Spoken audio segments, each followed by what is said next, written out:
నాకు ఆయుధం అవసరం లేని చెప్పి ఆ డైలాగ్ చెప్పే తీరు చూస్తుంటే ఆర్కే సాగర్ డెఫినెట్గా మంచి హీరో అవుతాడు. నా సపోర్టు మా సినిమా తెలంగాణ గవర్నమెంట్ సపోర్ట్తో పాటు సినిమాటోగ్రఫీ మినిస్టర్గా మీ సినిమా ప్రమోషన్ కావాల్సిన విషయంలో కానీ ఫ్యూచర్లో నువ్వు ఏదైనా యాక్టింగ్ చేయదలుచుకున్నా తప్పకుండా నా పూర్తి సహకారం మా శ్రీధర్ బాబు గారి సహకారం నీకు ఉంటుంది. నువ్వు తప్పకుండా బెస్ట్ హీరోగా తెలుగు రాష్ట్రాలలో నీ పేరు అందరూ కూడా ప్రతి ఒక్కరు కూడా చూస్తారు. మేము మొగులు రేకులు సీరియల్ అప్పుడప్పుడు మధ్య మధ్య అక్కడ కూర్చున్నప్పుడు ఇంట్లో వాళ్ళు చూస్తుంటే మేము చూసేది తప్ప మొత్తం చూడకపోతుంది సీరియల్. కానీ ఎవరైనా ఆ టైంలో మనం వచ్చి ఏదన్నా టీ పెట్టమన్నా కాఫీ పెట్టమని ఎవరు వచ్చేది కాదు. మా ఇంట్లో వంట మనిషి మా పనిచేసే ఆవిడ రాజమండ్రి రామ కింద ఉంటుంది, కింద సరౌండ్ క్వార్టర్, పైకి పిలిస్తే రాకపోతుండే.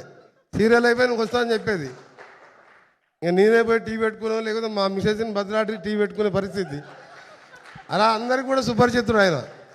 కాబట్టి అందరూ చూస్తారని తెలుసు, కానీ చూడాలని యాజ్ ఎ మినిస్టర్గా మంచి మెసేజ్ ఉన్నది సినిమాలో.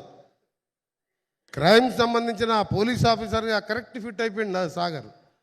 అందరికి కూడా మరొకసారి ఈ టీం సినిమా కోసం కష్టపడ్డ టెక్నికల్ కానీ ఈచ్ అండ్ ఎవ్రీ కెమెరామెన్స్కు అందరికి కూడా ధన్యవాదాలు తెలియజేసుకుంటూ మరొకసారి ఆర్కే సాగర్ గారికి, ప్రొడ్యూసర్స్కి, డైరెక్టర్కి, ఇక్కడికి ఇచ్చేసిన అతిరథ మహారాజు తెలుగు ఇండస్ట్రీలో ఉన్న వారందరికీ, తప్పకుండా పైరసీ విషయంలో కూడా నిన్న మొన్న న్యూస్లో చూస్తున్నాను, తప్పకుండా పోలీస్ ఆఫీసర్తో మాట్లాడి పైరసీని అరికట్టడంలో కూడా సినిమాటోగ్రఫీ మినిస్టర్గా డెఫినెట్గా తీసుకోవాలి.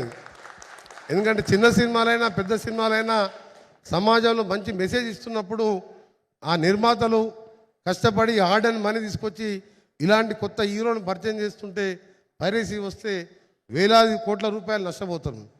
తప్పకుండా మా ప్రభుత్వం యాక్షన్ తీసుకున్నది. ఇప్పటికే పోలీస్ అధికారులతో మాట్లాడడం జరిగింది. నేను కూడా డెఫినెట్గా దాని విషయంలో కూడా స్ట్రిక్ట్గా ఉంటామని తెలియజేసుకుంటూ మీ అందరికీ మరొకసారి బెస్ట్ విషెస్ తెలియజేసుకుంటూ మీ టీం అందరికీ ఆల్ ది బెస్ట్ సాగర్.